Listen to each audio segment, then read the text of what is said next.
same type attack bonus boosted Hurricane is a really big deal because it allows you to heal or hit Water Ogerpon, and that's a really big deal because Water Ogerpon is actually one of the best Pokemon in the format right now. So yeah, I'm really excited for this matchup. To have like Torkoal against Pelipper in itself is already a big deal, but we've got the Walking Wake, we've got the Jumpluff, we've got the Baxcalibur, we've got the Archaludon, a lot of unique Pokemon here sitting at 3-0. Oh yeah, we also have a Northeast matchup between these two players. We got Stefan Mott, who is the reigning Indianapolis Regional Champion. He's hoping to defend that title at the upcoming Indianapolis Regionals later on this season. And he's been rocking this Sun team since the very beginning of Regulation F.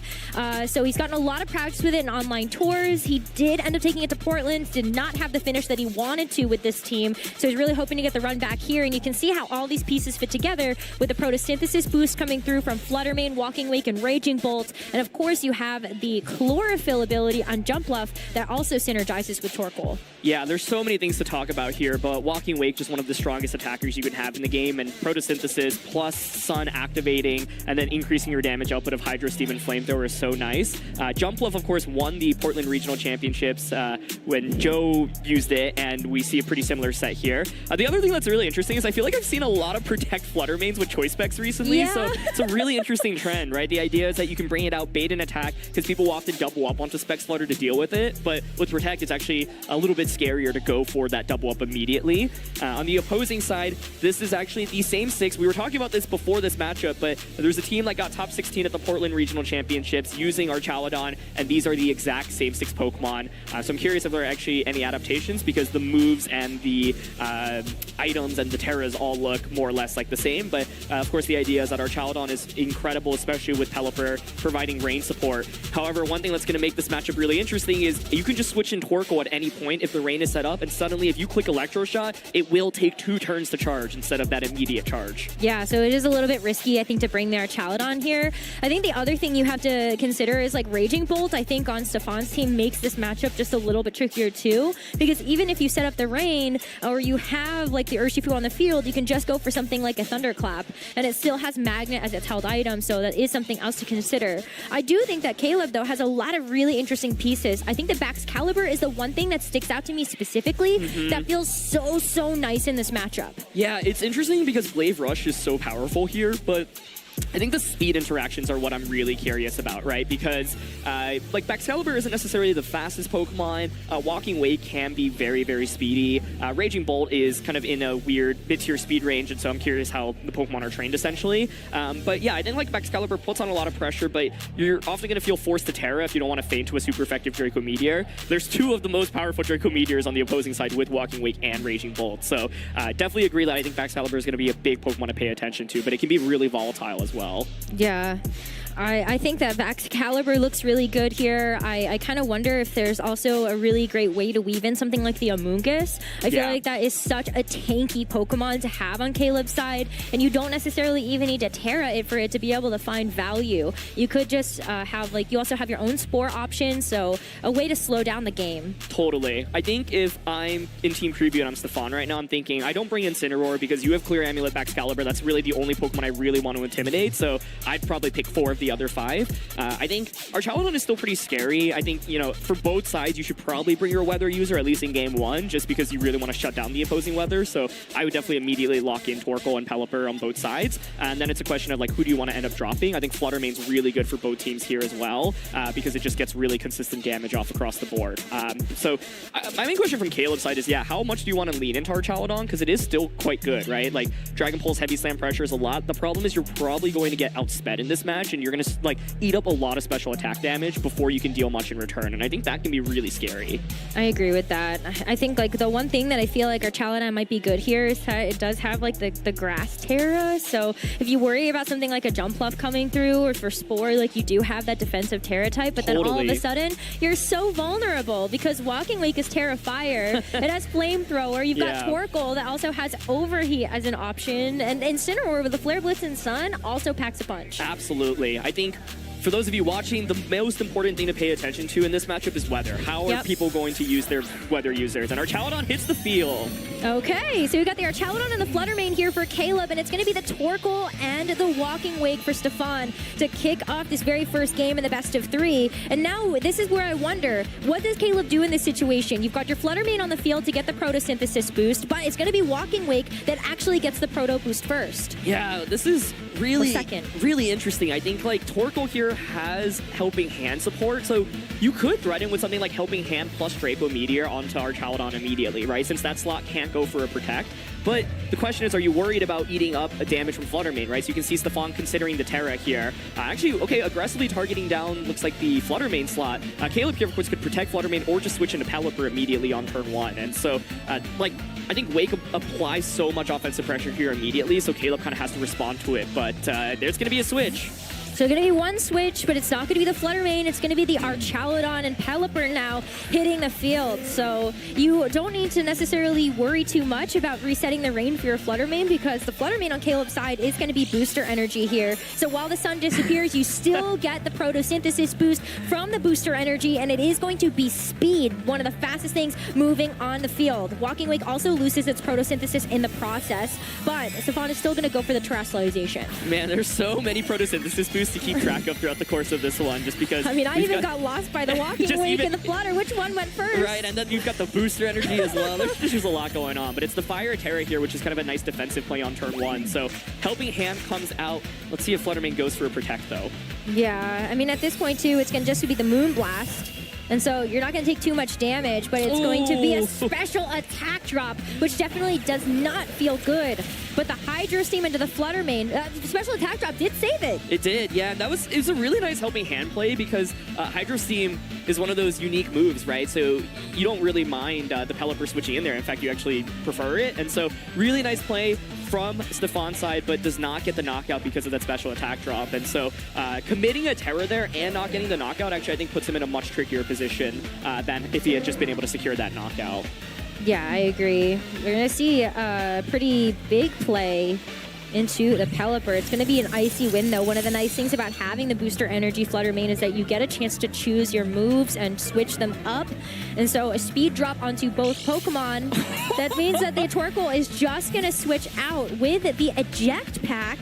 You saw the click for the overheat there, so there was a way for the Torkoal to also get out of there. Yeah. But it is just going to be a jump up switch in now that the Torkoal has ejected itself. Yeah, crucially, Torkoal didn't protect there, right? So Caleb trying to go for the knockout, but of course, with the Eject Pack, you get switched out there. And so if it were actually just Weather Ball launched into that slot, the Pelipper here is Focus Sash, so Weather Ball would have just secured that knockout, and Pelipper actually survives here anyway. But I'm sure Stefan's very happy about that. Eject Pack normally being used so that you can overheat and switch out, but has a very niche use case here. And that's a really big deal, because so much about this matchup is conserving weather. So the fact that Torkoal does not get knocked out there is huge. Yeah, super, super big to preserve it for later. Jump Left coming in as well. You have an option here to kind of switch out the Walking Wake if you want to. You are at -3, so it feels like this Walking Wake is a little bit worse for wear, but both Pelipper and Fluttermane are really low here. Yeah, I think the main thing you can take advantage of if you are Stefan is knowing that the Pelipper slot can't protect, right? And so you're basically forced to switch or get knocked out. But it looks like actually hovering the option of trying to knock out the Fluttermane here, but ends up going for Pelipper. Of course, if you target Flutter there, you really risk Flutter protecting. And so the big question now is, does Pelipper respond and switch out? Because if not, and it gets KO'd, Stefan will have Sun up for, you know, the majority of the remainder of the end game, and that will make the game so much harder for Caleb. And no switch! Yep. Wow, the Leaf Storm's going to connect as well. So that Pelipper is going to go down. No more rain for Caleb in this first game. But the Fluttermane does get a chance to fight back. It's going to be an Icy Wind into both Pokemon. Oh, wow. There's no Eject Pack this time around, so Torkoal just gets to sit on the field, but Jumpluff still critically hangs on. Yeah, that was a lot of damage, and this Jumpluff is actually running the Covert Cloak as well, so it's not going to eat up that speed drop. And so Urshifu is revealed to be Caleb's final Pokemon, but an Urshifu in the sun doesn't feel really good, right? You don't feel nearly as powerful with Surging Strikes, and so I wonder if Surging Strikes actually is going to be the click here. I think Jumpluff's still actually exerting a lot of pressure. There is Aqua Jet from the opposing Urshifu. I don't know if that actually gets the knockout in the sun, though, so I'm really curious. Let's see. Yeah, and then you're also locked into Project for the rest of the game, potentially, if you're not able to get that Urshifu switched out. So it's just going to be a tailwind to ensure that you do get that speed advantage. Jump Love goes down to the Icy Wind as well, so a free switch in on this next turn for Stefan to be able to bring something into that slot. Torkoal really doesn't care about these speed drops either. It is always going to be the slowest thing on the field. Then the Surging Strikes, this is probably going to be I was going to say it's probably going to be a survival, and then I saw the first hit, and I'm like, it's definitely sticking around. Yeah. This is why maintaining the weather is such a big deal, though, right? Like, if that's the rain instead of the sun, that Torkoal is gone. But instead, it survives with a hefty amount of HP. Stefan sets up Tailwind, which is perfect for this endgame. Overheat should knock out the Flutter Mane as well. And now Stefan gets a free switch in. That Urshifu slot on the opposing side is completely vulnerable. There's no Protector Detect on it. It's a Choice Scarf set and Tailwind to set up. So Stefan can very easily switch in either Walking Wake or Flutter Mane and go for the one-hit knockout onto that slot. It's going to be the Flutter Mane switch in here, and I think really critically, our Chaladon on Caleb's side that still has yet to see some action in this first game has Heavy Slam. So that is a way for this Chaladon to kind of keep dishing out some damage, but both of these Pokemon are so vulnerable, neither has Protect. Yeah, and I think the theory here is Helping Hand Moonblast would cover for a Terra Urshifu. I wonder if actually Urshifu Terra is here, whether or not this gets the knockout with Helping Hand. Like, it is still really powerful, right? Choice Specs boosted, and so if it doesn't, though, this can actually get really spooky, because there might be a double knockout return where you just go for Surging Strikes plus Heavy Slam. But I'm thinking, Stefan might still feel fine because he knows he has this Walking Wake in the back. But let's see. Here's the Helping Hand Gleam play coming out. Oh boy. I feel like Flutter Mane in the sun is just absolutely thriving. But the Dazzling Gleam comes out. Urshifu, it does. Wow, just a one-hit KO there. And our Chaladon does get the stamina boost, but it's against 2 special attack or 3 special attackers. Yeah, I was like, if there's any chance Urshifu survives that, then I think the game gets really scary. Because you would, of course, opt for a Moonblast to make sure that knockout comes out. But it's Heavy Slam, and even with the Assault Vest on our Chaladon, it still takes so much damage. Like, special damage is just really powerful, right? So Stefan taking advantage of all of these different ways to boost his damage output on Flutter Mane, secures that knockout on the Scarf Urshifu, which is very nice. Walking Wake comes out now. We'll be able to just finish the deal up with practically any attack. We can just go Helping Hand Flamethrower here.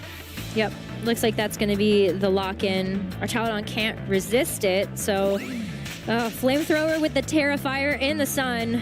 Walking Wake is really living its best life out here, but if for some reason this Chaladon survives, then our Chaladon does get a chance to fight back. But no, it is going to go down with that final Flamethrower, and so Stefan Mott walking away with game number 1. Yeah, let's talk about this game, because I think the key turn was when Flutter Mane went for Icy Wind, dropped the Torkoal speed, but Eject Pack activated. Yeah. I wonder if Caleb maybe forgot about the Eject Pack interaction, or was just looking for speed control, but that was an ability, that was the potential to just knock out Torkoal outright, right? Stefan kind of made a risky play, not switching out Torkoal, deciding to just stay in, and like that Icy Wind was such a nice move to see if you're on Stefan's side, because you're like, oh wow, like Torkoal actually gets saved, right? But if Flutter Mane had just went for like a Shadow Ball or a Moonblast instead of Icy Wind, the Weather Ball would have just knocked out Torkoal, and then suddenly Caleb has Weather Control in this matchup instead. And with Weather Control, it means that your Urshifu becomes so much more threatening. So that's what I was saying, going into this matchup, I think a big deal is who conserves their Weather user. And in this game, Stefan managed to keep Torkoal around for longer than Pelipper and ended up winning the game. And I don't think that's a coincidence. Yeah, you even had the special attack drop onto the Walking Wake so early, but it was just kind of continuing to chip away at all of these big threats on Caleb's side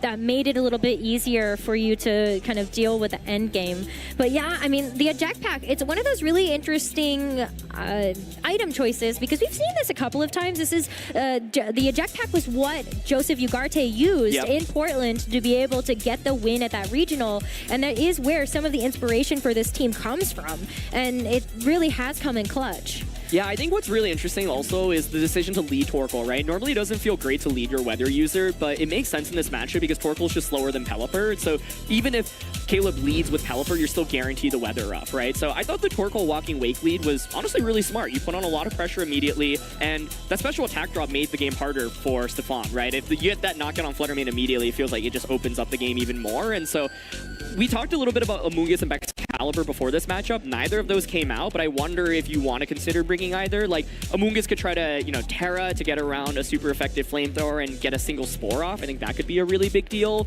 And I think, like, our Chaladon just struggles a little bit in this matchup because there's so much good special damage, right? So you're essentially getting 2-hit knocked out by so many combinations of Pokemon from the back. Yeah, and our Charlotton never got a chance to really get its engine going either. You want the electro shots in the rain, and so that was sadly an option that got taken off the board so early here for Caleb. But I agree with you. I do wonder if Baxcalibur is something that you might want to lead in this matchup. You do have like thermal exchange. Maybe you're able to get a little bit of a cheeky attack boost, or you're just able to force out a Terra super early. Yeah, I think our Charlotton as a lead could also be pretty interesting because like if you expect Torkoal to be led again, you could pivot in Pelipper immediately, right? And it also forces a Terra if Wake is let out. So it is going to be our Charlotton this time around. Yeah, all right. So well, it was led previously, but we saw it switch out last time. So I'm wondering if the switch goes the other way around this time around, right? Yeah, exactly. I think you're onto something there because our Charlotton still puts on a lot of pressure. And this time around, it's going to be Stefan that actually changes up this game one plan. It's going to be the Torkoal and the Jump Bluff to lead, and we will see if we're able to get something done with this Jump Bluff. Yeah, I think our Charlotton might feel pressure to Grass Terra, right? I think if I were in Caleb's shoes, I would switch Fluttermane into Pelipper, Grass Terra to get around Sleep Powder, and then go for something like an Electro Shot and just try to do a lot of damage. But no switch here, okay. Okay, all right. Well, so you're able to stall out at least one turn of Sun, so maybe you're able to kind of work around that a little bit better and also see what Stefan is up to with these Pokemon. It's going to just be a Dragon Pulse because you do not have that rain active. It's still going to be a lot of damage, but it's the overheat into the Charlotton. That's about 40%, and critically is going to get that Torkoal out of there for a free switch for the Tailwind. Yeah, so you can see they're kind of getting the Tailwind up. Normally, Jump Bluff Torkoal feels a little bit passive, but this is exactly why you run a Jetpack, right? Now Tailwind is set up. Now you get a free switch into Fluttermane or Wake, and you could just switch Torkoal back in. The one awkward thing about the way the speed interactions work is that if you switch Torkoal back in, your Pokemon are faster, so you'll switch out first, and then Pelipper will be able to be brought out, right? So, but I think, yeah, Fairy Terra Gleam right now is just really, really scary, and you don't necessarily even have to consider switching, right? There's that Encore pressure, which you can go for onto our Charlotton. I think Fairy Terra Moonblast to just secure the knockout onto that slot makes a lot of sense, and so, yeah, this is a really tricky spot for Caleb already because of the speed advantage Stefan has. You also see the Jump Bluff has access to Encore, so if you keep the Fluttermane in, then it's going to get Encored in to protect once again. And our Charlotton is still very vulnerable because it does have the Assault Vest. Stamina Boost is not going to help you in that scenario, so it all comes down to Caleb. Yeah, this is, I think, going to be a really tough turn for Caleb then because I think Fluttermane should just secure the knockout onto the Charlotton, and the Fluttermane on the opposing side is just going to be rendered useless. And to be honest, I think it'll be really difficult for Caleb to come back from this position. It is going to be a Terra, though. So let's see where that Terra goes. It is onto the Fluttermane, so it is going to go Terra Fairy as well. But yeah, with the Encore incoming, you can't really just keep the Fluttermane on the field. Yeah, forces to switch later. This is just so tough. Now you're encored into the Protect, which is the risk, of course, protecting in front of a Jump Bluff, and you lose our Charlotton. You just committed your Terra as well, so that Fluttermane slot is going to be useless for a couple of turns. And so the other, I think, scary thing for Caleb in this matchup is the lack of Protect on a lot of key Pokemon. Pelipper doesn't have Protect, Urshifu doesn't have Protect. So if it is those two in the back, you can just so easily double target into a slot consistently. And I think Jump Bluff and Fluttermane might be able to just roll over this one, but we'll see if Caleb made any adjustments. Like an Amoonguss could be key here, but no Amoonguss. It's Urshifu coming out. Okay, so Urshifu, even with a Choice Scarf, though, is not going to be able to outspeed this Fluttermane and Tailwind, so it's still left really vulnerable. You don't have the Terra either because you committed it over to this Fluttermane, and that would have been the one thing that I feel like in this matchup, especially with the Pelipper, would have been really nice to have, but you kind of expect that there is going to be a switch here for the Fluttermane. Yeah, I think the Sleep Powder from Jump Bluff maybe could have tried to launch into that slot just to cover for a switch, but I think realistically Stefan is so far ahead right now. Right, Urshifu is not a Pokemon that really wants to be out in this spot, but it's actually going to be Urshifu making the pivot, and Stefan did actually double up into that slot, so because of that, you will be able to secure the knockout of Leaf Storm Connects, and I think with that, the game is actually just over, because then the next turn you switch Jump Bluff out into Torkoal, Moonblast into Urshifu, that's done as well, and this poor Fluttermane just on the opposing side is still encored and can't do anything, so nice play to double up onto the Pelipper slot. Yeah, you get the booster for speed, but you still are able to get some good damage down into the Pelipper. I like the Encore too because it actually makes the game a little more predictable in that way. Yeah. Like, So I think that Stefan is really taking full advantage of that knowledge. Pelipper goes down to its focus sash. What if the Leaf Storm misses, though? That could happen. Could add a little bit more drama here for sure, but no miss here. Yeah, fantastic targeting by Stefan there. He basically was covering for a potential switch out there. I'm also wondering if Jump Bluff's Leaf Storm would just get a one-hit knockout onto Urshifu, because essentially then your play is really safe, where it's like even if Urshifu stays in, that gets knocked out, well, your Moonblast just gets redirected into a Flutter main slot, and if it switches out, then it gets punished anyway. But like I said, now you can just switch Jump Bluff out into Torkoal, go for Moonblast onto Urshifu. You don't even actually really need to switch here.